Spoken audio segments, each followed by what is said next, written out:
Hello and welcome to the Here For It podcast with Chris and Melissa. We're two sisters that are here to bring you real relatable topics that we hope will inspire you, cause you to think, laugh, and grow. And remember, if you like something you hear, please remember to like, share, and subscribe. Now, let's get into today's topic.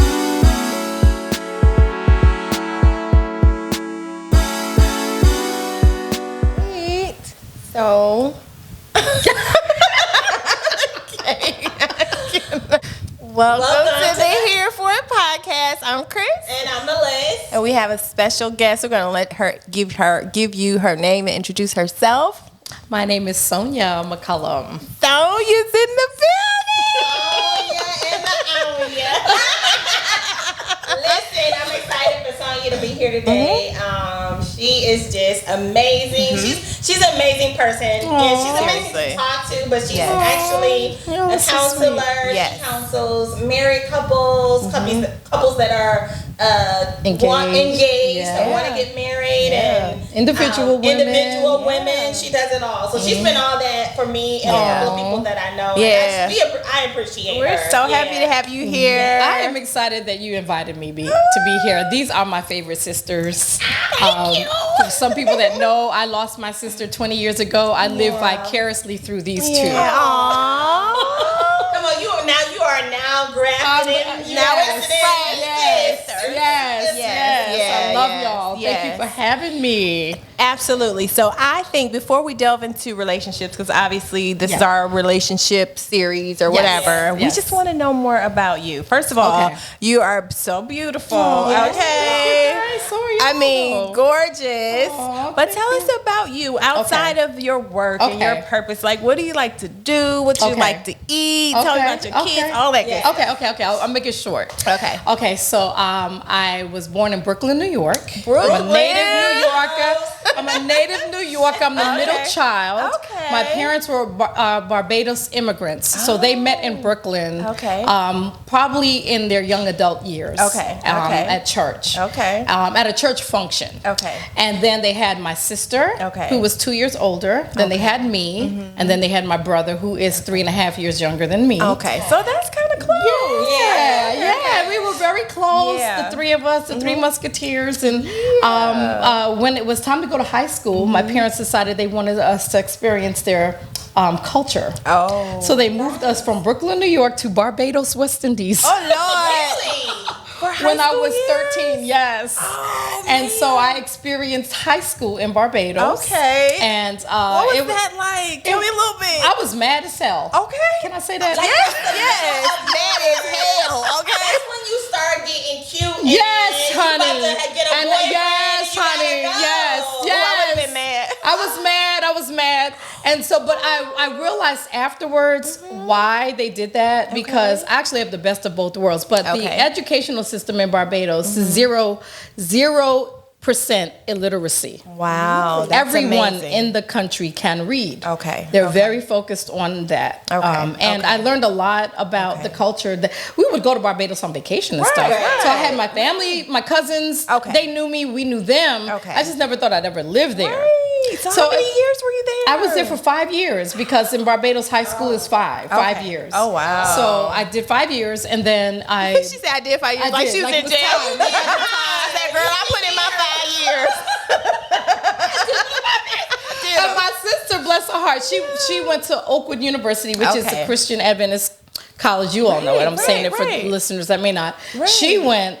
And left Barbados and went there. So I said, I'm going right behind you. I see you so soon. Sure enough, I was right behind her. She actually got sick her sophomore year, came home, and waited for me to finish high school, and then we went back together. Oh, that's fun. Her and then my best friend that I met in Barbados, who actually passed away in 2019 of breast cancer. I'm sorry. Yeah, so between the three of us, we rocked and rolled up out of Barbados and went to. They had a plan. They said, "We gonna get to the States."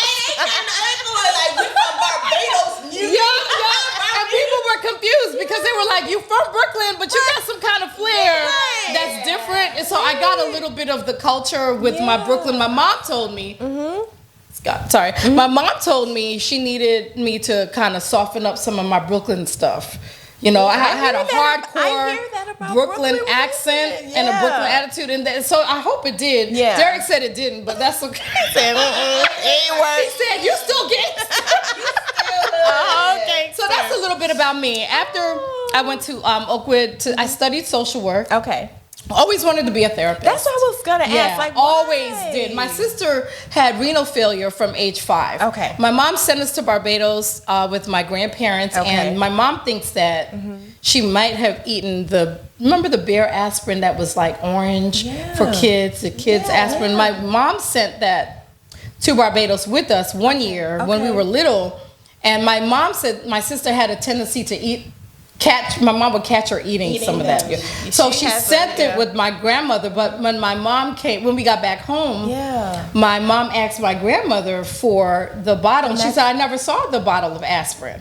So we think that my sister probably ate it and that jacked up her kidneys.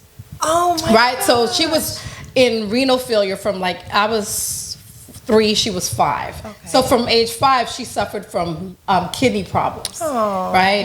Yeah. So so I was saying all that to say that when I went to Oakwood, my mom told me before I went to Oakwood, from the time I was a child, when my sister would miss school, she would say, I would come home from school and my sister would be looking jacked. She'd be in the same PJs, hair sticking up. This is when we still lived in New York. And I'd be like, you in the same pajamas? You ain't even brush your teeth?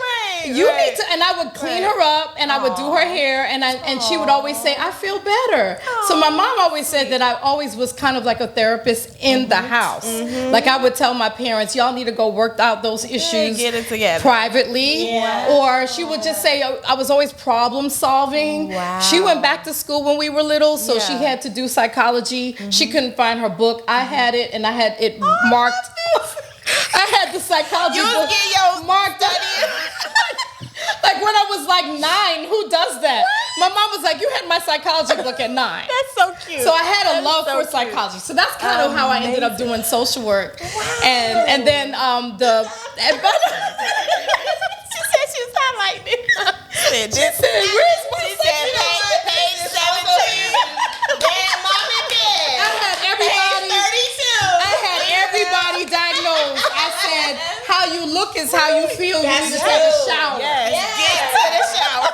Get some water on that face. Brush your teeth and comb your hair. Wow. And so the advisor at the time, I went into psychology, and this is just a quick. I went into psychology, but they didn't have an advisor for me. Okay. And so I got a social work advisor because it was in the same behavioral health department. Okay. The social work advisor said to me, what is it that you want to do? Because that's going to determine what you declare. Right. And I said, well, I want to have a private practice, but I want to do a lot of things before I do that. Because I want to learn about people. I want to work in all the different industries in behavioral health. Yes. He said, then you need to change your major to social work because social workers can do all of that. And he was right. So I changed it. He said, when you go into the workforce, if you get your master's in social work, you can actually work in the court, in the hospital, in the schools. Nice variety. And I worked in all of them. Have you? Yeah. Well, that was the whole point, right? So he was and he gave me, his name is Gregory Mims. He put you on game. Mims. Shout out to Gregory Mims, because he's still alive. He's still alive and he's still in Huntsville. And I thank him. I owe him so much because he really took the time to ask me what I really wanted to do. And help get you on that path. Yes. So I went to Columbia University, back to New York, my hometown, and got my master's in social work. Awesome. Was out of New York and went to DC. That's where I started practicing. And I started as a school social work therapist. Wow. And it was the agency that actually eventually fast forward hired my husband 4 years later. And we ran into each other at a team building retreat. Cool. And that's how I met Derek. And we married. We've been married 27 years in September. Baby. Yay! Say hey. And Derek said to tell y'all hi. He said, tell them 2 crazy sisters. I said hi and to act right. Because you know how y'all three get. Y'all know how the 3 three of us give. And so I have from his marriage, I have a bonus daughter, Danielle. Danielle's 36, married 12 years with 2 children. Okay. She lives in Georgia? She lives in Atlanta. Yeah, she lives in Fayetteville. Yeah. Okay. Awesome. And she was maybe 8 when I met her. Okay. Yeah, Derek. Yeah. That's my baby. That's my daughter. And then after Derek and I were married 2 years, we had Sion. Okay. Sion is now 24, and she also is a master's social worker. I love that. I want to hear her story. I know. Like, what inspired you? I don't know, but it just really just blew us away. And so then we have Sai. She's about to be 18 next month. She goes to Oakwood to study social work. Y'all doing good. And we had nothing to do with it because Sai was the wild card. Sion, maybe yes, we kind of thought that, but Sai was the wild card. We never thought she would do that. So she's going to Oakwood. Picked on her own. That's what going to college. She's going to do that. Because I bet she's like because she sees my parents are making a difference. Maybe that's what it is. Like, it works. Yeah. And she has a lot of gifts. I mean, she's got a plethora of gifts. So we were just like, what are you going to do? So she may do some different stuff with her gifts. Right. And then we have our prince. He's 14, little Derek. Yes. Yep. Wow. And so that's us. So y'all got a full house. Full house. Take care of my mom. She has dementia and multiple sclerosis. Okay. So she's confined to a bed, but she's doing good. We lost Daddy in 2019. Yep. 2 months after I lost Tracy, my best friend that went to Oakwood with me. So 2019 was rough. When people were talking about 2020 being rough, it was already rough in 2019. Because then my favorite uncle, my mom's brother, I went to see him in Barbados earlier that year. He passed away right after Dad. So it was Tracy, Dad, and then my uncle. But listen, and then you're still having to counsel people? Yeah. Oh, I would have been so annoyed. Like I was. You know, y'all go ahead and get a divorce. I was and get out my house. I had to check myself because I was so irritated. You know, grief shows up in different ways. And I'm like, y'all ain't got no problems. Did you lose 3 people 3 months in a row? I'm sick of seeing y'all every week. Same stuff. I told y'all last week. I would have been so mad. I could not counsel any. I could not be a counselor. And it's funny because I'm thinking about it. I'm like, I think we was over there. Y'all never got on my nerves. Y'all never got on my nerves. I love y'all. You all brought me so much joy. I just love y'all. I love the sisterhood. I love that y'all are doing this. Yeah. So that was a little bit about me. Yes. Yes. Oh, that was good. Yes. That was good. So wait, I need a little more. So what do you like to do, like outside of work? Yes, I like to work out. Okay. That's good when you like to. I do like to work out. It's a stress reducer for me.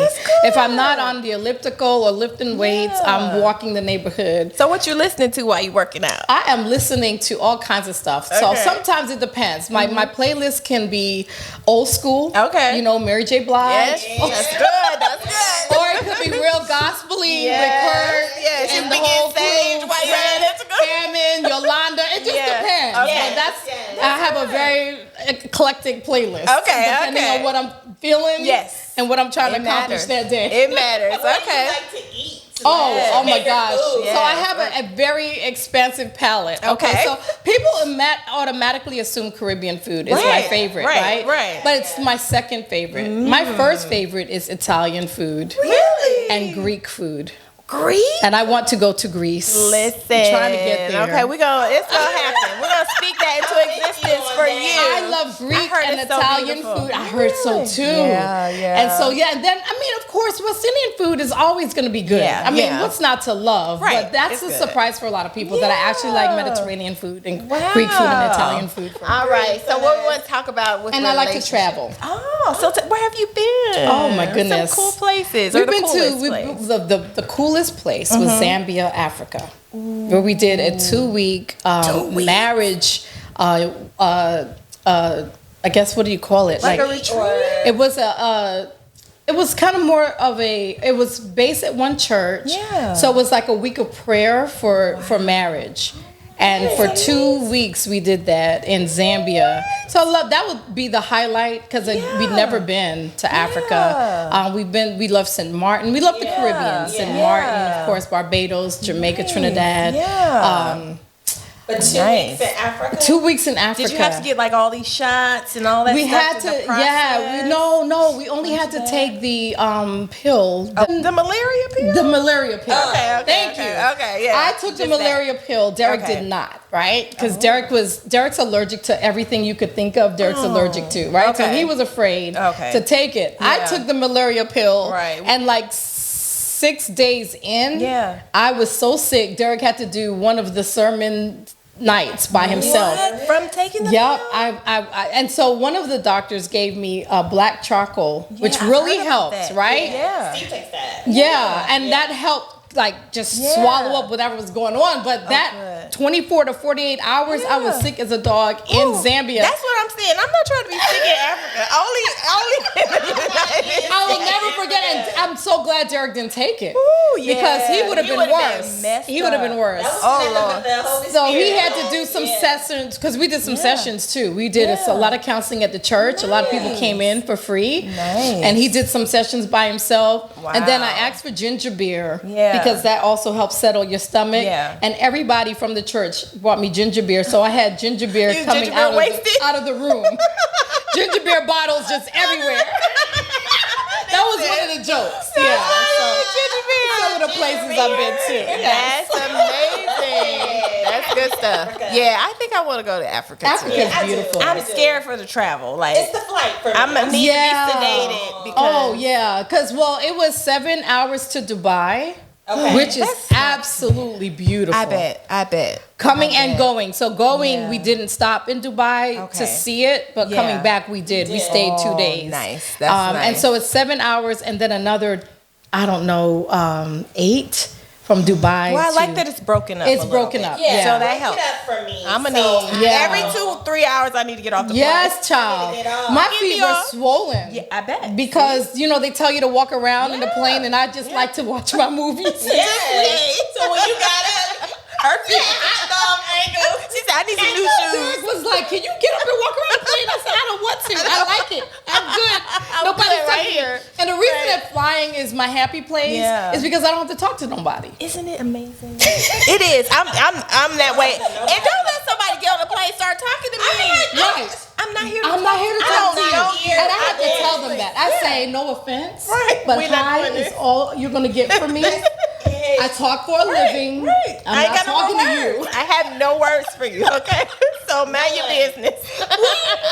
So I love to travel. I wear sunglasses, and I'm thinking that I'm invisible. No, you're not. You're not. You can't even see me, and I can't see you. Right, but you're a magnet. People want to talk to you. Yes, Melissa. You give off that friendly vibe. Yeah, you do, Melissa. And I don't even want to talk. Right. So I have to turn it off. Right. Like, turn it off. As soon as she come in the room, everybody gravitates. I'm sorry, you are gonna like me, but don't talk to me. Not on this plane. We're not doing this. I just be grinning. They be like, Yeah. All the ladies at Zumba be talking to me. I know it. Some of the old Zumba ladies, they be like, hey, good morning. I love it. I can see why though.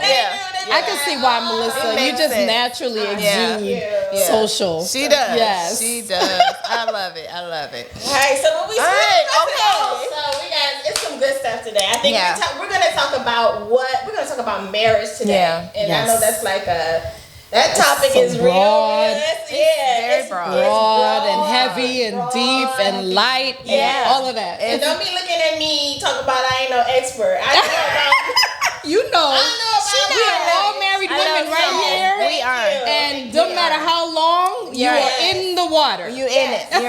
So I guess let's talk about give us some advice on the pre-marriage stages of it all. Like, what would you counsel people to do or not do or to know or how to prepare before they do this thing called life, before they become one with somebody? It's very difficult to prepare for marriage.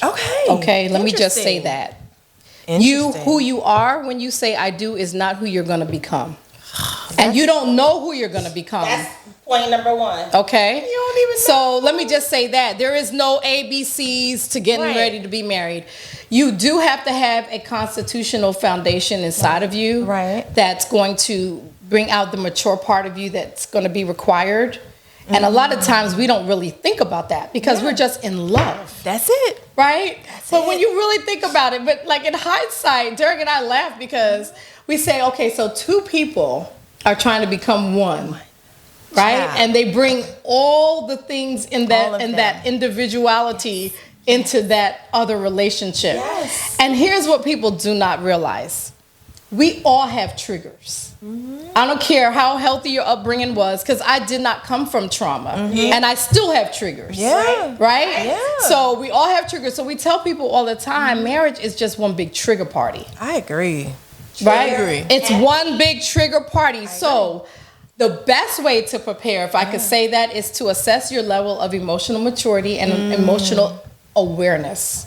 I like that. Understand if you have triggers, what they might be, not what they are, because you really don't know till you get with the person who triggers you. Who triggers it? Like, that's what you think. You think that you're okay. Right, girl. I thought I was the bomb. You couldn't tell me that I had triggers. I was just like, I'm the middle child. Right. I'm well adjusted. Right. My parents are married. She's like, I done been through Brooklyn and Barbados. I'm good. I am adaptable. Yes. I have all of the attributes it takes to get along with people. Yeah. And historically, I get along with everybody. Yeah. Everybody. I mean, there's some people that hate me, but that's not my issue. Hey, that's a them problem. That's a them problem. Okay. That's a them problem. Right, I'm that child. I'm that woman. So when I got married, I didn't know that I was going to actually. Derek actually saw the worst part of me, and I swear I think that was spiritual too, because I used to cuss Derek out like a sailor, and I never heard cussing in my house. Really? Where are these words coming from? Listen, like I got words. That's so funny. Like you said, you feel like you are whole. Yes. You have dealt with things. Yes. That you're okay. That you've moved past things. It's not till you get with the person. Yeah. That triggers you in that way. Yes. So, yes. But shouldn't that come out in the dating part though? Well, we only let people see certain things about us in the dating part. Right. In the whole dating part. And here's the thing. I saw some stuff in Derek in the dating part too. I broke up with him twice. Nope. Right? I broke up with him twice. Yeah. Okay, so some of the stuff I set boundaries on. Okay. So my dad used to tell me and my sister, we are pearls. Okay. He was just like, you are my two pearls, and you better let every man know that, right? And we did. We got on their nerves. Yeah. Especially when we were at Oakwood. We were at Oakwood. They were like, them Gaskin girls. You can't just bring anything to them, right? So it worked. That instilled that in us. And so even with Derek, I was just like, you stood me up at church. I'm breaking up. Any little thing, it's a no for me. You didn't even call? No respect.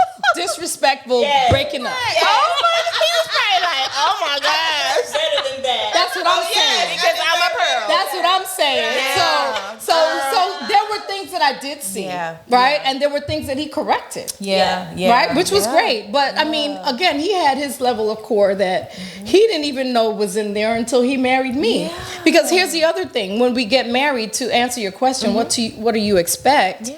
Or what should you prepare to expect? You should prepare to expect that you should fulfill the roles of that relationship. So I'm a wife. What is a wife? He's a husband. What is a husband? Right? Yeah. And so do you feel like you need to figure that out for yourself, or y'all need to talk about that thing? You need to figure that out for yourself. Oh, okay. You need to figure that out for yourself before you get married. And I did not do that. I don't think most people did that, right? So I'm thinking, we getting along. We have a lot in common. We worked out our arguing. You look good. We're good, right? God was like, you forgot the part about being a wife. Yes. But how do you do that? I said something in our first episode about wife school. Yes. Like I wish that I had Melissa. Wife school. Literally. Literally. I want to be a wife. I'm going to go take these classes. Yes. Show me how. Yeah. So I was saying that I wish that there was truly a wife school. I want to get married.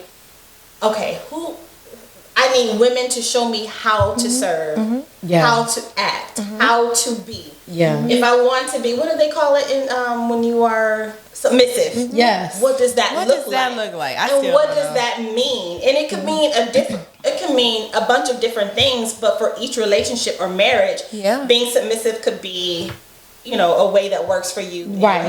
But at least show me something. Right. Well, you know, that I call the submission the S word, because there's so much controversy around submission. But I'm gonna be honest with you. Here's the thing: the wife has more influence than anyone ever tells her that she has. I believe that. And because you have so much influence, like, I know I could go home right now and jack Derek up just by something I could say intentionally. Like, I know the power I have. Yeah, we right? do have that. So I have to submit that power to God. That's what submission means to me. But I think it starts first understanding that. I didn't understand that I had that impact on Derek. No. I didn't realize that the wife. Why do you think the enemy went to the woman? That's what I want to say. She made him eat. He went to the woman because he saw Adam first. Adam was in the garden before the woman. In there the whole time. The whole time. And he said, "Oh, I can't mess with him. Him and God, they got this thing going. It ain't gonna work." Then the woman came, right? And he was like, "Oh, she's different. Look at how Adam responded to her. Oh, she the one, and she wants to talk."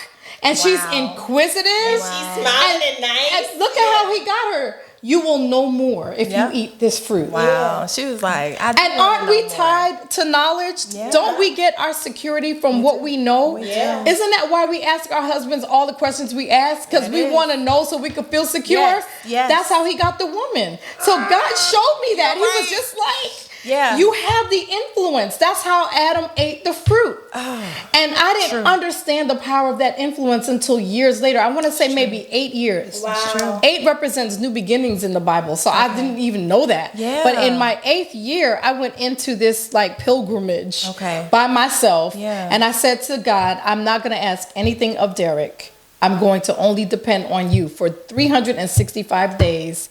I am going to pray over him and I'm going to pray for me. And I started doing that. And God showed me stuff about myself. Right. He's like, I didn't ask you all of that, Lord. And that's the submission. It's the submission to understanding the power and influence that we have. And if we don't harness it, it destroys our marriages. And, you know, like we were talking offline, a lot of people think that I'm hard on wives. It's not that I'm hard on wives. I'm trying to give them what I should have gotten. I'm trying to help wives be like aware that you have so much influence and so much power. But here's what happens.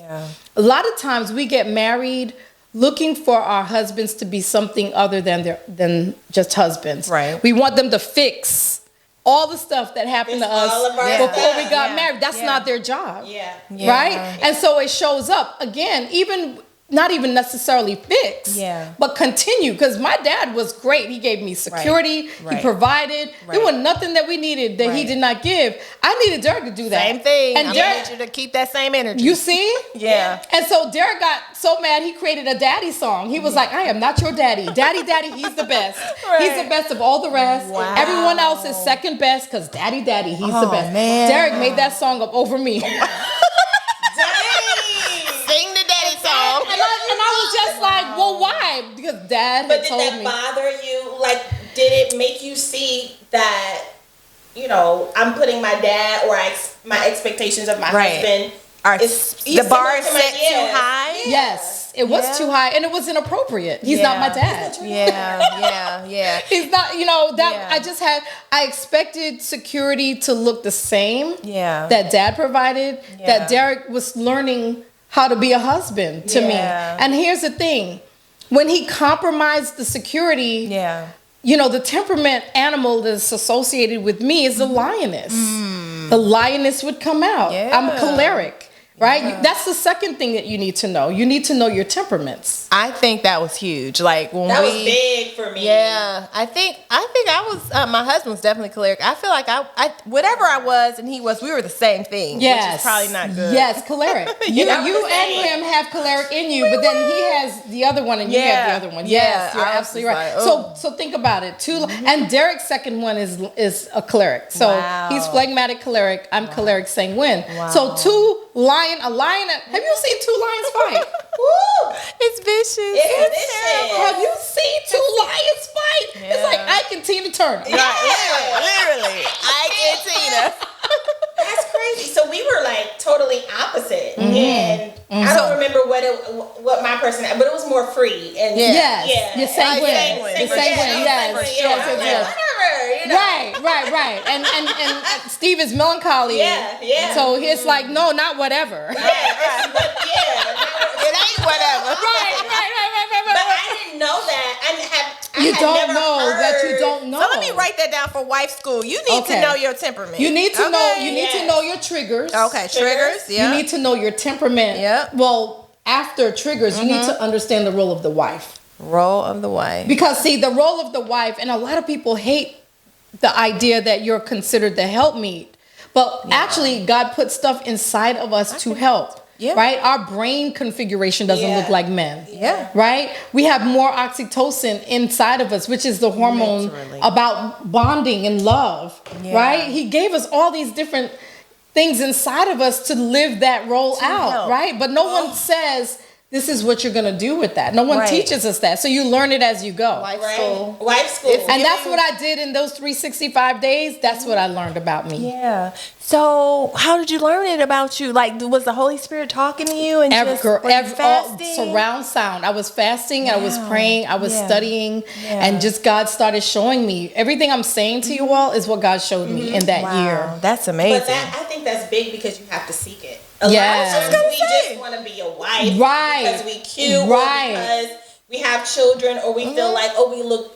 I mean, it's so superficial. It's true. But it's work. It's true. Much work. And my heart hurts for women who give up prematurely. Because I almost would have if God didn't hold me. Well, part of me was like, my constitution was like, I will not fail at this. Right. So there is clearly something that I need to know or do that's making this fail. Right. And I think that, a lot of wives, they come in and they're just like, well, he couldn't, he didn't, he wouldn't, and I'm done. Yeah. And I think that there's everyone has a limit to how much. Well, that's what I want to know. Like, in general, like, so what would you say? How long is too long to, keep doing that wife work and being that helpmeet to help bring your husband through? I mean, it's like, I know women that will quit in 6 months and maybe that's way too premature. But some are like, okay, we've been doing this crazy thing for 6 years. I am tired. And I look bad. I feel bad. I'm not acting right. My kids are suffering, that kind of thing. So, what do you say to folks the thing like about that? it is I had the nerve to put God on a timeline. Okay. The nerve, right? In hindsight. I said, you got 2 days. I'm going to give you about a year. You got 1 year because I owe you that. That's what I said to God. I owe you a year of my earnest, intentional work that I'm going to do. I owe you a year. After a year, Lord, if nothing changes, then I'm done. Right? Wow, yeah. And God said, let's do this thing because there's stuff about you that you ain't seen yet. It's you the whole time. You said now that became my message because I actually watched the change. Like, and I think people, because, Derek and I have a ministry called the Marriage Menders. I think people think because we teach marriage and we do marriage counseling that we were void of experiencing what other people experience. We experienced it just as much. And I think that's what makes it better because I don't want to talk to no perfect counselors. You can't tell me. Okay. I want to know if y'all was fighting or not. Okay. And how'd you get through it? I need to overcome and that's what I'm saying. And everybody has a different story, right? Yeah. So for me, I did love God. And God made marriage. And I do believe that. Not everybody believes that. But I am a believer that God made marriage. And if he made it, there must be a way that he intended for us to live it. Right? Yeah. So that was really my baseline. Like I went back to God and I said, okay, so something is messed up. Clearly, I need to learn something that I'm not doing. Forget Derek being the head and covering me and giving me provision and security. I said, forget that. I'm gonna look to you for all of that. And then and then when my heart was open, that's when he started showing me parts of my husband. And this is, girls, oh gosh, there's so much. This is the thing that changed. God showed me, he said, the helpmeet is not doing laundry. It's not cooking. Girl. It's not even going to work and paying the bills. He said the helpmeet is a woman who is married to her husband that can see him in a way that nobody else can, not even his mama, which is why so many moms hold on to their sons, by the way, when it's time for them to get married or get with somebody. Listen. Because the mama knows that what the wife is going to see, she herself won't even be able to see. And that's the helpmeet. Wow. It's a spiritual gift that God gave us. But we think it's been distorted. Exactly. That whole helpmeet thing has been distorted. So women think it's subservient. Or that's back in the day. Back in the day. No, that helpmeet thing is spiritual. Can I jump in this really quick? I mean, like, when I tell you she is preaching right now, okay, get your notes, all right? Run it back and write everything she said down. Because I've had those conversations with my husband, because I'm like, you know, whatever his little complaints are, I'm like, I will go down the list of I cook for you, I clean for you. He was like, baby, I can pay for somebody. Come on. Yeah. You see what I'm saying? I can pay. You see what I'm saying? You see what I'm saying? But how you deal with my heart. Yes. I need you to, that's the real stuff. Crystal. And I was like, you need to see him, right? And God gave us the lens to do it if we can get outside of ourselves. That part. Because I did that to God too. I said, I do this, I do this, I do this. He said a maid, a mama, and a sister could do that. I like, you're replaceable, babe. If that's all you got, you are replaceable. And that's not the stuff. That's not a wife. That's not a wife, right? So here we go, getting married, not realizing that we're not irreplaceable. We're not inexchangeable.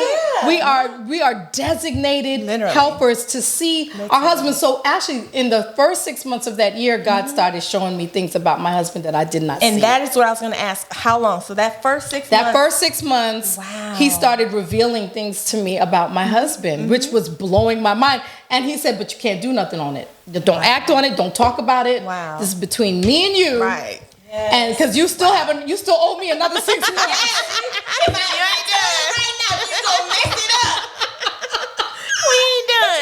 But before you say that, the key that I find is that fasting and praying and spending time with God to really know what you need to do, girl, and how you need to move forward. Only He can tell you.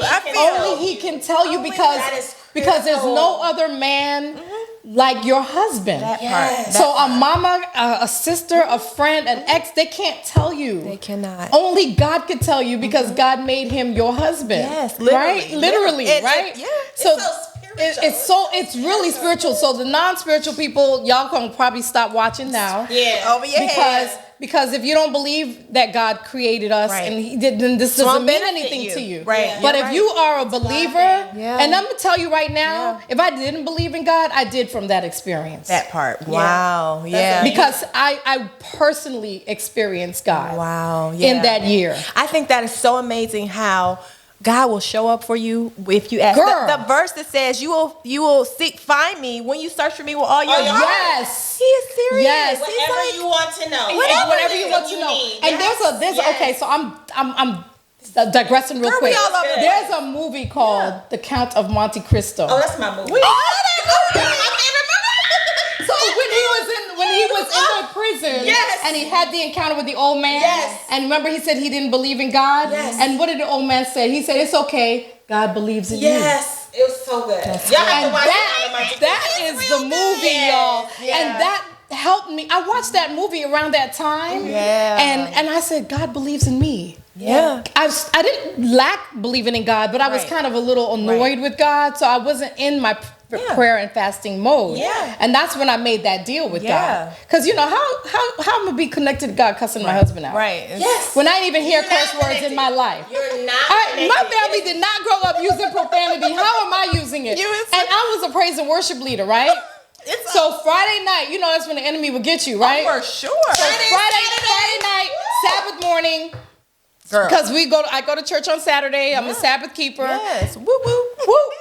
I would be up on the podium singing praises, leading the congregation out, and Derek would be sitting there broken, looking cynical, looking like you just a hypocrite. Yeah. And I remember the day that particular Saturday that I was leading out, God said, you are a hypocrite. Yeah. And you need to stop. Stop it. Look at your husband who I gave to you and you disrespect him. And here's the thing. It's easy to be disrespectful to the common people, right? To people that we consider common or people that have hurt us. Right. But how we expect to affect change if we're disrespectful to the person we're wanting to change? Yes. I don't know. So here's my question. How does that help in any way? Right?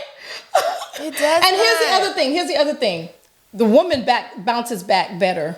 We do. Oh, for sure. Right? So that's the other thing God showed me. He was like, when you fight with your husband, you brought a bullet to his head when he just brought a little knife. Yeah. And I, because I'm like, and he thought he's giving me something like Superman. Nothing. It's nothing. Right? So they're lame. They're dead. It's fatal. All the way dead. And we walking away strong, right? Yeah. Again, the influence of the woman. Dang. So God said, you have to be careful with your words and your action. His recovery time is so much longer than yours. And then I want to go about life like nothing happened. And he's for a month. Be at the mall, get your lashes done, hair done, at the gym. And they still laid out. They still laid out, right? So I learned a lot about myself, and I knew that was spiritual. I knew the profanity came from Satan. Yeah. It's from Satan. That was gotta call it out. I had to call it out. Everything. Yeah, because I didn't even grow up that way. Yeah. I never heard my mom disrespect my father ever like that. Wow. Ever. Mommy didn't either. But see, I didn't like that she didn't. So right. I said, let somebody say what Daddy said to me. Right. I'm gonna do it different. Right. Yeah, Well, so I had a lot of good words. That has another impact the on whole, us. Yeah. So that was kind of what I went through. And I would say if you're struggling in your marriage and you're a wife and you have a relationship with God, but it's not really what you believe it should be, then give him some time to show you some things that you just can't see in the natural eye. Yeah. Because he's he wanting to show it to us. He's waiting. He really does. Yeah. He wants you to want it. Yes. He won't force you. He won't force you. Right. Like He has to say, you have to make a choice. Right. Do you want me to show you what to do or how to be or give you that wisdom yes. you need? You have to go give it to God. search for me and I will. Yes. And I think throwing in the towel sounds much easier. It does. And that's what people are doing. They're like, but you know what? But it's not, because here's the thing: you're carrying all of those emotions and all those unresolved negative experiences into another relationship. So you straight just to the next person. You're just doing the Erykah Badu bag lady. The bag lady. Yes. So in the half year of that's when I started to see my husband. Wow. Right? Wow. And God said he's going to actually minister to men. So now in your next 6 months, I want you to pray over him. Wow. And speak what I have shown you over him. So God showed me this vision of Derek surrounded by all these men, and he's in the middle, and they're all touching each other. They're praying. Wow. I will never forget the day that actually happened. Because passed out. 300 on the 366th day. That's when it happened? That's when the phone rang and they asked Derek to lead men's ministry. What did you do? I screamed. I would have screamed. I screamed. And that's why I say, if you don't believe in God, I'm sorry. But I know that God told me that. And I started speaking it. And they called him. Yep. When the year was over. Wow. Like, who does that? Wow. And he did it intentionally. He was like, this is going to happen when your journey is complete. When you've done work. That was the beginning of a new marriage. Yeah. I'm proud that was of the you beginning for doing of a that. new That's amazing. That's so hopeful, though. It is. A lot of times you think your marriage is doomed. I can't do this. I don't have the threshold to handle these things or these because we're emotional beings. Yes. Right. Yes. That's how the enemy got us. So we're emotional. I have a question though. So, you're going through your year and you're on your journey, but things are maybe not all good throughout that year. How are you handling that? I stopped expecting anything from Derek. Okay. So remember? You just was like, so if he helped pay the bills, if he showed up, I mean, we were functioning. Yeah. We were functioning, but I stopped having those expectations. Okay. Because I thought about how I was always easily irritated. Right. By the stuff that he did or did not do. So if you don't have them, then you're not even irritated. Exactly. So he saw something different because I remember somewhere in there, I might have forgotten to pray for him one night, and I was praying silently. Right, because I didn't want the enemy to hear what I was saying. Yeah, be careful. We talked about that. And so I was speaking silently. And one particular day, the next day, he was like, "Did you pray for me last night?" And I said, "Oh, because I'm feeling unprayed for." And I was like, "Oh, I've been praying for you." He goes, "Yeah, for a minute." And that was profound because I'm a night owl. He goes to bed early, so I would kneel and just put my hand over him and pray. But he missed the night that I did. And then one particular night, he was just like, "What did you pray for that night?" Because I actually felt something spiritual leave me. What? It was a demon. Girl, this is... Yeah, it was a demon because he brought demons from his past. Let's talk about hear his story. Let's talk about this because you do bring demons. Listen, you have them. And they manifest and they show themselves That's real. Strong. That's real. And they don't want to go nowhere. They don't want to go nowhere. They don't want to go nowhere. And they be agitated. Yes. Agitated. Yes. Agitated. Yes. And that comes. And I'm gonna tell you, only a few times I have had to actually cast a demon out. Like in my professional life. I've had to do that, and that's real. Child, what you do? What happened? That's a whole other segment. I don't want to. I'll be like, okay. But that's we're real. gonna have her back. But that's real. It's definitely real. Somebody said to me, well, do you want Satan to win in your marriage? I'm like, I don't want him to win. Right. And it just snapped me into realizing that this is a spiritual war. It's not it is. two people. That's right. It's a That's spiritual right, war. Melissa. This is what Satan wants. Yeah. This is exactly how he wants it. This is how he wants you to think. Right. This is how he wants you guys to operate. That's right. That's right. It's from him. That's because it. God's plan is never that. That's right. Even if you feel like, hey, maybe I got into this thing too prematurely, or maybe I made the wrong decision, or maybe I'm not prepared. Right. What God can do is the impossible. Yep. If you want him to. If you want him to. If you want him to. That's the key word. And a lot of people that you're going to watch this, and you probably came out of a bad marriage. It might have even been violent domestically. We don't want you to think that we're saying that you should stay and endure that. Right. Okay? Right. But there is a place that you can go spiritually for healing. And even of your husband who might have been the perpetrator of that. There is nothing that God cannot heal. Nothing. I agree. From drug addiction to physical abusive tendencies to being lethargic and not wanting to work, depressed. He can lift that. But I do believe that the helpmeet sees, and that's the job of the helpmeet, to see the source of that and then go to the maker of her husband on his behalf. I like that. I like that. And some women have had to do it in another place. I have a girlfriend. Oh my gosh, her story is amazing. And they've been married longer than we've been. I think maybe 35 years. I'm not going to put her business out there, but her story was profound because we met when we were at church, ushering together. And we would circle together and pray, and she would ask us to pray for him. And we would pray. And then she went home and she did some of the kind of stuff I did. She went next level. She would walk around her house 7 times. Wow. She anointed her house. She would pray. She had her intercession. And then one particular day, because her husband had left her for another woman.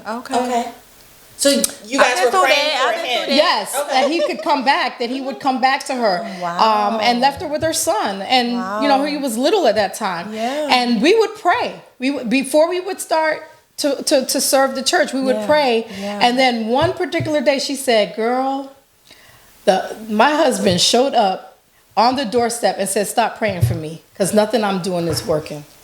Sorry, I love when God do that. I love it. I love it. He turned out to be he's a phenomenal man. Yeah. He got baptized. We all celebrated his baptism. Yes. He became an elder. Yeah. They just just all kinds of ministry that they still do to this day. They can share their testimony. They can share their testimony, but it was her. She could have filed for divorce. Yeah. She could have just said, "I'm done. He hurt me. He's gone with another woman." Yeah. She fought. Yeah. Spiritually for her husband. Yeah. Legacy. Let me just say legacies now, because they are now grandparents. And their 2 sons are now, grown, and one is married. And I mean, they're a whole legacy would have been destroyed. Absolutely. Absolutely. I love what you're saying. Like, I think when a woman is praying and not, trying to, God says the battle is not yours. That's it's right. mine. That's right. He will fight your battle. He sure will. And sometimes if your husband leaves you or whatever, and you think he's happy and having a good time, no, he getting whooped on. Yeah. The Lord be tearing him up. Leave him to the Lord. He can handle it. He said, he had his bags. He said, "Please tell y'all people to stop praying for me." Can you call it off? Because nothing he was doing was working. His spirit wouldn't even let him stay with that woman. I love that. Come on, y'all. Yeah. But that's the influence of the wife. I agree. I hear you. That's the influence of the wife. And each experience is going to be different. Yeah. We are going to be married to different people with different issues. But the one thing I think that stays the same is understanding your role as the wife. Yeah. Like, God loves us so much. He does. He uses us to help our husbands in so many ways. And it's crazy because, I hear, especially, you don't know how hard it is to be a black man. And, our men do have a lot of responsibilities. But it's like, we have a lot of responsibility, too. Yeah, we do. We can literally change the world. Yes. Literally. We are the life givers. We are. Come on, we're mothers. Exactly. We are the life givers. I can't even understand how people could walk around and not think that you are special to God when He has given you the ability to make life, to make a whole human being. A whole human being. Like, you don't think that there's something spiritual inside of you? Come on, we are walking around carrying life. That's And I know we take it for granted because it's been happening for years. But our whole entire body, changes, spirit and mind, has to change to accommodate another life. Right? Yeah, so what makes us think that if we're wives, that we're not going to have some type of significant influence? Ladies, we got some work to do, wives. Okay. Here's the thing, too. We've grown up in a society that tells us that we are independent. Yes, child. We are strong. Lord have mercy. Yes. You can do this. Yes. Don't let a man tell you how to do this. Yes. That takes away our knowledge of our influence. It's true. You're I absolutely right, Melissa. Because that's a word. Yeah, it takes away our empowerment. It does. So all of this strong, independent women. It does. And submission is like, you don't even hear it. Yeah, it's true. When you get married, you don't even know that you're operating in a way that is not in your role. Correct. And that is one of the things that you have to learn. What is my, like you said, what is my role? I wish I would have asked that question. Yeah. Because I'm wifey material. Yes. I lead praise team. Yes. I'm in business. Okay. I only wear stuff. My jewelry is they don't dangle. It's a little. It's a little bit. I love it. Right. We will tell ourselves that, right? But it's all physical. It's all physical superficial. Stuff. Very. It's, I'm smart. I got a job. But I'm nothing. I'm gonna tell you, I'm not white. I was not white material. Right. Neither was I.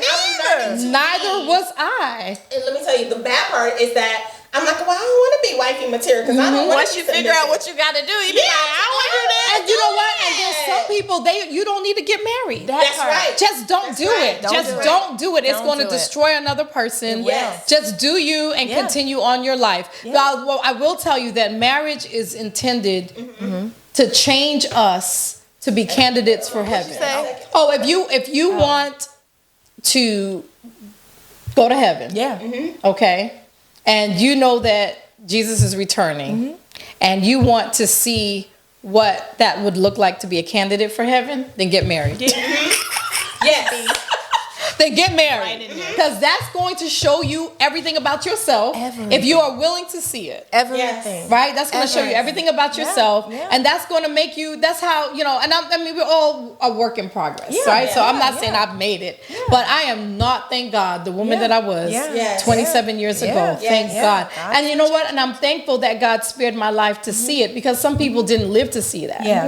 You know what I mean? Some people can't say that they're 50 something and can look back when they were 20 something. And I'm just so thankful. Did you say you was 50 something? 55 in November. You are not. Yeah. No, ma'am. Look at this. Look at her.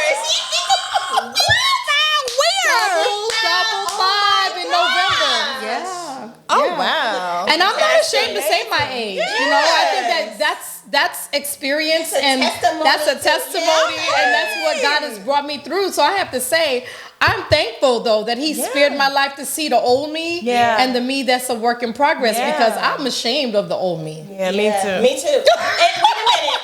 And I said something terrible. I said like I didn't want to do those wife things like in the beginning, or I want to be better. And before I thought I was just okay the way that I was. I probably would have been had I not been married. But now that I'm married, I got work to do. And it shows up right in front of your face. So what are we? Number 4? The fourth thing is change your expectations. Wait, I didn't know how to spell temperament, but we ain't gonna tell you. Oh, that's okay. Just put temp. You did good. We know what it says.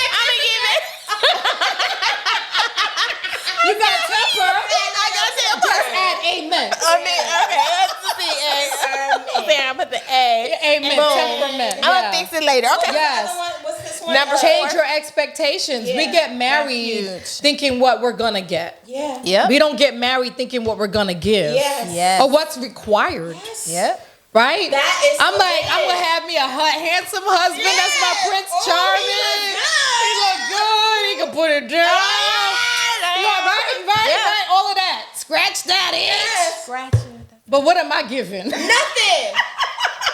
And when you're preparing to get married, that's what we try to help people. What are you offering? What are you bringing to the table? What are your spiritual gifts? That part. What's your temperament? What's your purpose? Do you know? And you might not. And that doesn't mean you shouldn't get married, but you should be in search of it. Absolutely. You should be able to say, Lord, show that to me. I'm opening Wife school. I will help you. I will help you, Melissa. I will go in half with you. I did not know. No, for real. Wait, me too. No, for real. We need to do it.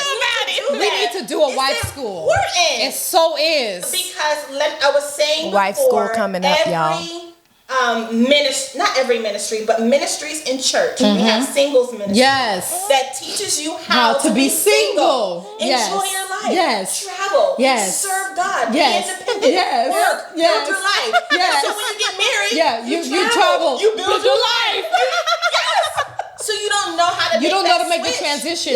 Right. And to your point, when you were saying that, you know, we've been told to be independent and to be strong and single, don't depend on. So that goes, first of all, it goes against Christianity. Like, can we just say that? I agree. That's what all these. That's a lie. I told you I blame Beyonce for that. I know. Right. Because we're shown that to the world. That's a lie. Think of Jesus. I mean, just even think of what the Apostle Paul said. Listen, if you can't serve God fully, you know, and be married, then, you know, just be single. He says that. Especially if you're going to burn up with the passion, you know, then get married. If you can't prevent yourself from fornicating, then find somebody. Than to burn. Right. But even that is a fine line, because now you're entering into a whole nother territory. But basically he was saying that because if you're not married, or if you are married, our job is really supposed to be disciples. That's one way or the other, right? Candidates for the kingdom. Absolutely. That's what we're on this earth for. Because at the end of the day, when we get to heaven, God is going to look at us and say, what did you do? What did you do? Married or single, what did you do, right? So that whole I'm strong, independent, I got to get mine, that's fine if you want to do that. But at the end of the day, you still have to answer to God about it. You absolutely do. You absolutely do. Yeah. All right. So, Wife School 2023. Yes. It's coming. Yes. It's so important. Yes. I think I I was African tribes and stuff. They go and prepare men to be men. They absolutely. They have the rights of passage. Yes, we don't have none of that. We don't have none of that. And there are no women that are showing us how to be. We Yeah. don't have many examples. Correct. Of how to keep. And can I say something? It's kind of negative, but it's okay. So this is what I want to say. You know, you hear women say, "Okay, well, my grandparents were married for 55 years, 60, 90 years, whatever." And I feel like now we realize that some of those women may have been suffering. You know what I'm saying? Oh, absolutely. They were just there. I mean, it's absolutely. So wife school is supposed to produce healthy, happy. Yes. So we want those 55 years and all those years, but to be happy and healthy, and like you said, to know your husband and that kind of thing. That's true. And so I think a lot of those women weren't teaching because they were oppressed. They were oppressed. Yes. They were cheated on. That part. They were controlled. Beat. All of that. They were beat. They were unloved. Yes. So how could they if that was their scenario? And a lot of the times it's generational. Absolutely. So they saw that, or they actually witnessed that as children. And then, their mothers and grandmothers from that generation went all the way back. They were in that role. Where all they were associated with was you're supposed to cook and clean and serve. Right. So it's so much more than that. It's so much more. So much more. And my heart goes out for those women because there weren't any platforms like this. No. So I mean, I get the excitement about us being, independent and strong. I understand that because we've come as women.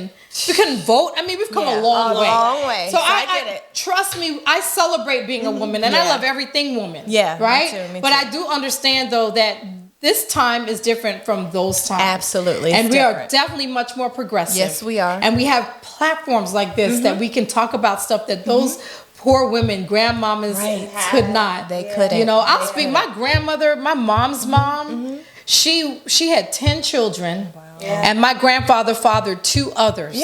One the same year as the oldest, my mom's oldest brother, right? And where was she gonna go? Where was she gonna go? She couldn't do anything because even her parents had died and family took her in and she made her way and struggled. Then my grandfather married her. She had nothing. So what people say, how you gonna tolerate that? And, she knew he was cheating. Where I'm gonna go? Just tell me where I'm gonna go. So I feel my heart. I get it. My heart hurts for that, and she did the best she could. My mom was a great mom to me. I'm still alive, but my mom is handicapped now, but she's a great mom. So she got that from somewhere. She got that from her mom, right? And she didn't leave my grandfather. He deserved to have been left. Biblically, he could have been, but she was in her own oppression state, right? So I honor those women, to be honest, because I don't think. Our pastor, Henry Wright, back in the day, preached end-time DNA. And that sermon, if you can go back and find it in the archives, it was so profound because it's talking about some DNA was there to survive slavery. And then DNA through the years before us. And there's an end-time DNA now. Look at all this technology we have, right? What are we doing with our DNA? Because children are smart. 2-year-olds know how to work a cell phone, a tablet, right? This is an end-time DNA. What are we doing with it? We are here because the other DNAs got us through. That's true. If my grandmama had quit, how would I be here? You wouldn't be here. You would so not. I pay homage, much respect to those women that were subservient because they didn't have a choice. And they survived it. Matter of fact, they survived more than we think we could survive now. Today. Oh, absolutely. Much stronger. And much stick to itness now because of our independentness and all of this. We like, shoot, I'm out of here. And even you all story, when you all did your story on your mom and the childhood trauma, big ups to mom. For sure. Amazing. Amazing. She gets homage too. Like you all are here because of that. I agree. Under all those circumstances, she could have quit. She could have lost her mind. She could have gone out and become promiscuous. She could have become mean and bitter. I mean, think about it. You're right. She could have left anybody's hand. Anything. We are survivors of that DNA from before. We are. So God always says, "What are we gonna do with this DNA? What you gonna do with your DNA?" We're gonna do wife school. That's we're what gonna do wife school. I see that. And that's why I love that because for me, I didn't there's so many tools and resources that we have. Yes. We take advantage of them, but not in a way that's going to say this is the action that you need to do. Right. You can learn just the practical stuff. Put in some practical things. Like, listen, this for is real, how you shuck peas, right, baby. shuck. Right. No, for me, I would like for someone to tell me. In my marriage, sometimes I'll say something to my husband. He's like, what does he say? I'm not your child, or you speaking down on me. Yeah. Emasculation. With my whole heart, I'm not meaning it in that way. And I'm like, I would be like, can somebody literally give me the words to say? Like word for word. I know give what them you're to talking me. about. I don't know what to say. You're talking about. Like how, and of course the Holy Spirit can give it to you. But I'm just saying there may be some tips and tools in this wife school that can say this is a better way to say it, dear. Yes, it is. And women could benefit from that. Absolutely. I'm like, I'm not trying to be disrespectful. I'm not. I'm just trying to figure out when are we going to get the garage clean. Listen. I'm not trying to nag you, but when? I just want to know. Yeah, can you just give me a timeline? Right. But there's a whole timing. Yeah. There's a whole tone. And a texture. See, I know about the texture. It's the 3 T's. It's the timing, the tone, and the texture, right? Yeah. Because you can have a nice tone. Right. It's not high, but what's your texture? That's what my husband be saying. Right? He be like, just because you talking all sweet don't mean. And it's also the timing. If my husband is overwhelmed with a whole lot of things, I'm not asking him that. But let me just finish making some good love. Okay. And we having some pillow talk. I'm gonna say, baby, you know the basement looks jacked. You gonna go do it right away. Let me get the britches on. My britches. You know the britches. Let me get the britches.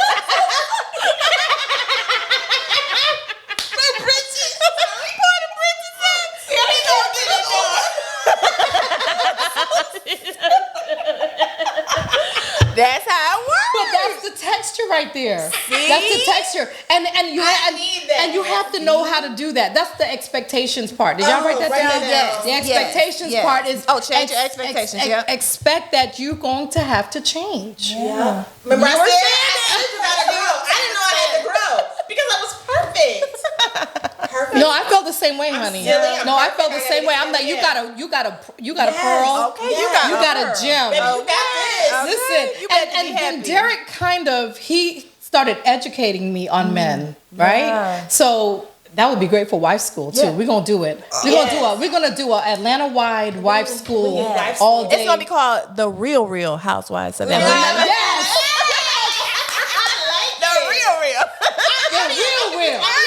The real house. That's right. That's right.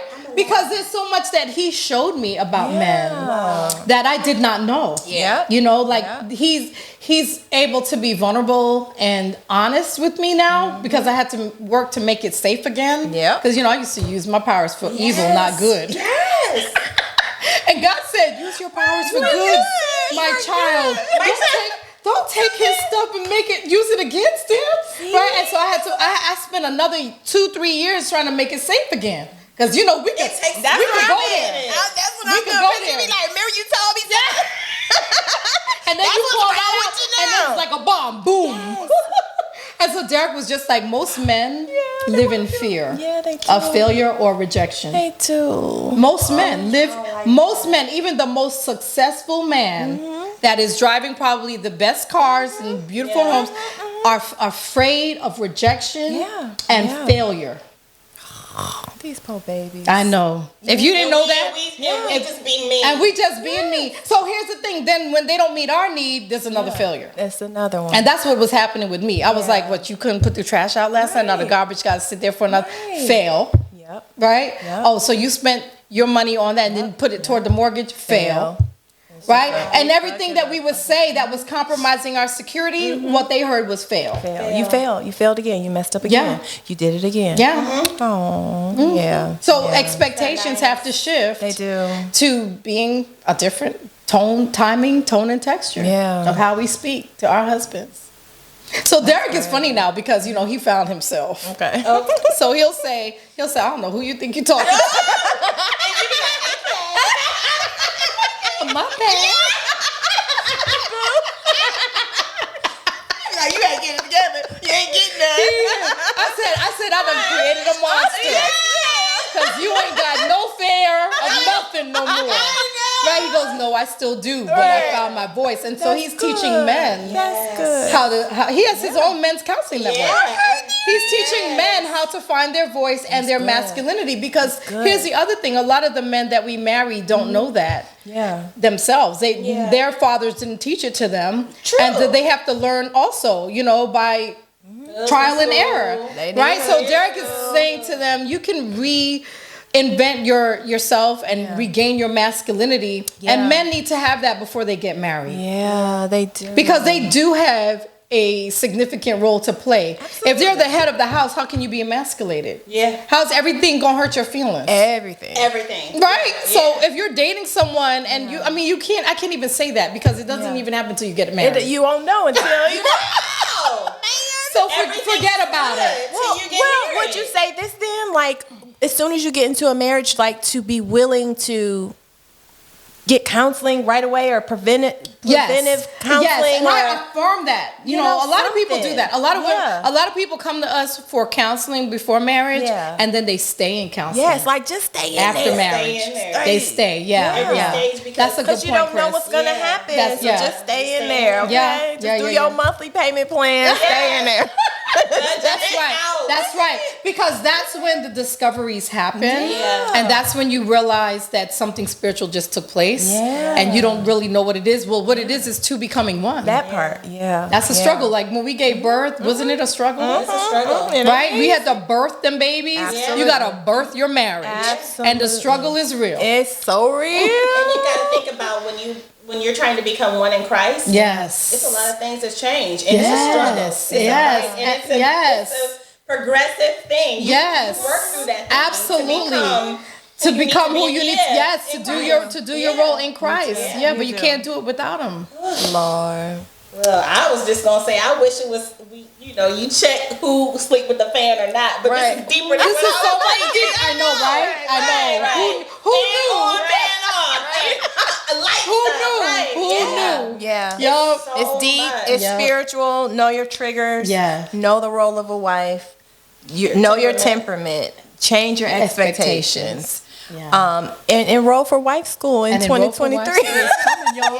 It's coming. I just gotta speak stuff. I love it. No, you gotta speak it. We're gonna make it happen. We're gonna make it happen. It is. Necessary. It is. But it's coming, y'all. Yes. It's coming. I like that. Yeah. Because there's a certain set of women.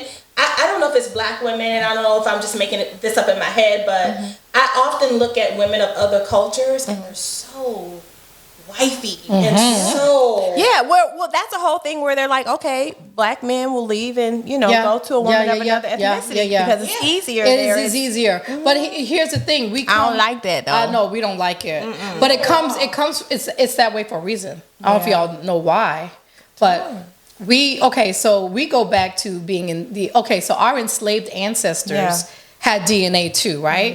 And they had to endure certain circumstances, and I'm going to put a plug for Dr. Joy DeGruy, because she wrote a book called Post-Traumatic Slave Syndrome, and how that impacts us now is that we've carried DNA from some of our enslaved ancestors through the years that impact how we show up now. Okay. Right? Okay. So if there was some trauma, it can be found in your DNA. Wow. Right? And black women were the ultimate traumatized victims. Yes. Right? So if we even went back to whoever our enslaved ancestor was, I want to meet her. Yeah. When we get to her, I want to meet that woman. I want to meet who survived that we survived. Yeah. Like I'm so big on that. Like, but we also inherited some of that, right?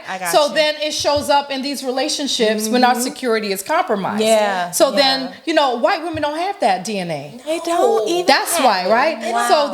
So men who have not found their voices, or who have their own trauma or are emasculated, feel safer going with those women. Feel safer. Because with us, most of us have emasculated our husbands and didn't even know it.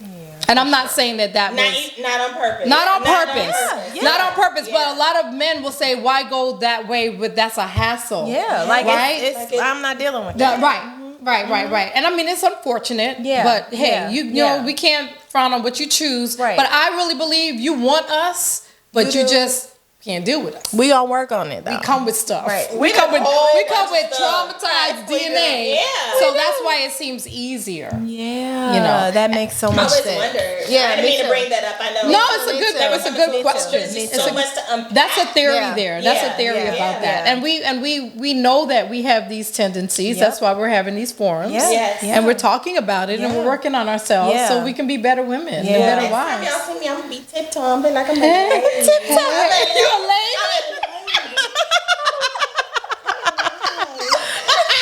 But you gotta still find a way to be true to yourself, right? True. Without compromising your essence of who you are. Yeah. And God can do that. He can. He can do that. He has done that with me because Derek be like, "Wow, you've come a long way." I said, "Shut up." You know how to say that?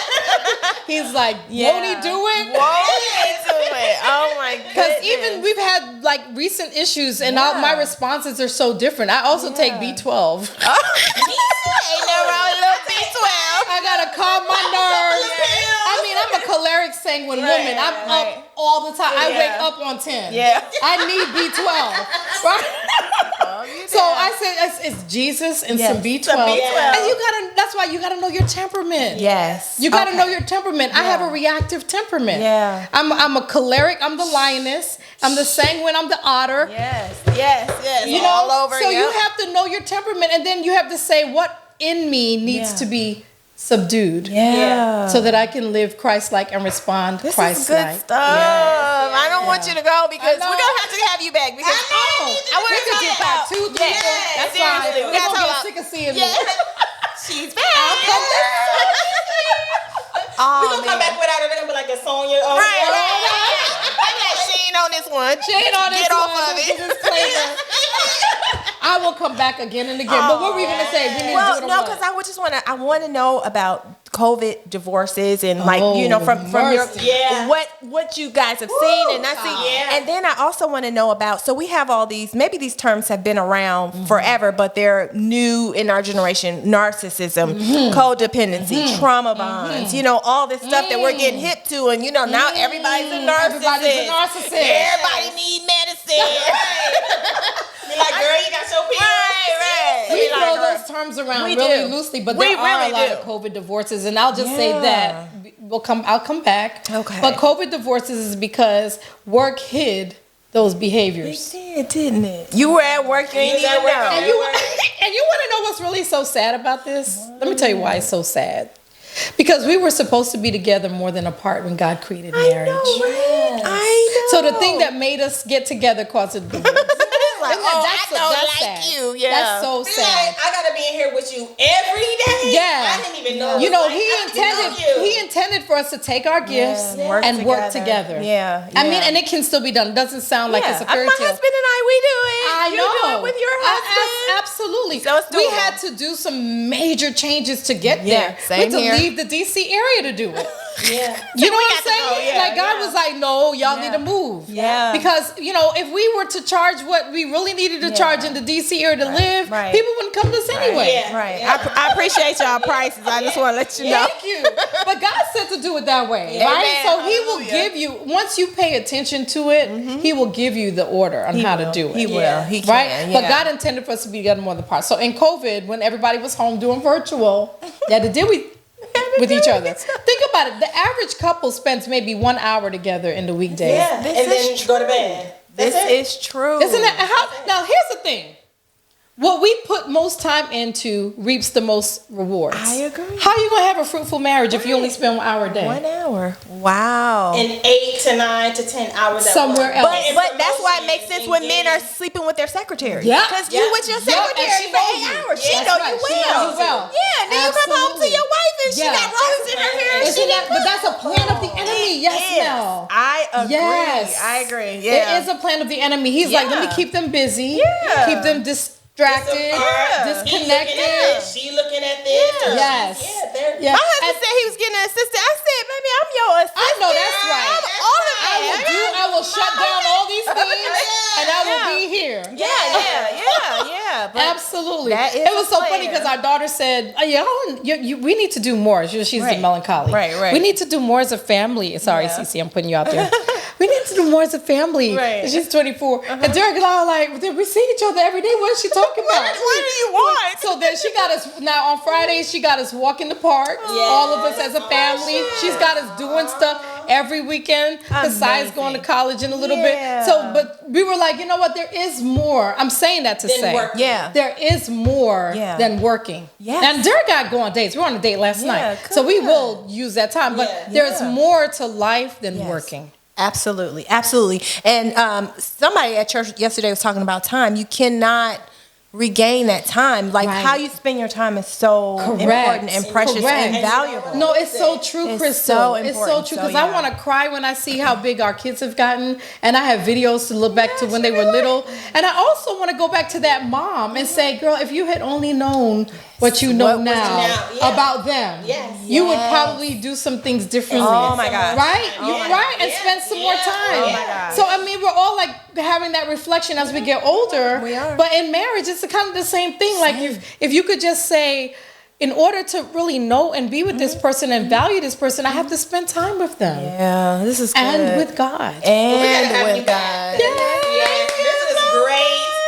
This was good. I don't think we could stop finding things to talk about. No, we have to be a part two. We'll do a part two. For sure. Because you had some good points, Chris, that we didn't get to finish talking about. That's so significant. Well, thank you for having me. No, thank you for coming. You know, I love y'all. Thank you. Yes, and you know what, guys? If you guys have questions for Sonya, put them in the comments. If there's anything that you want to talk about, that we can bring up when she comes back to speak with us, just let us know. We also have a YouTube vlog called Can We Talk on the Marriage Menders YouTube channel. Okay. And we are in season 4. We actually is the longest season because we didn't do anything this year. Okay. So we're catching the people up. That's all right.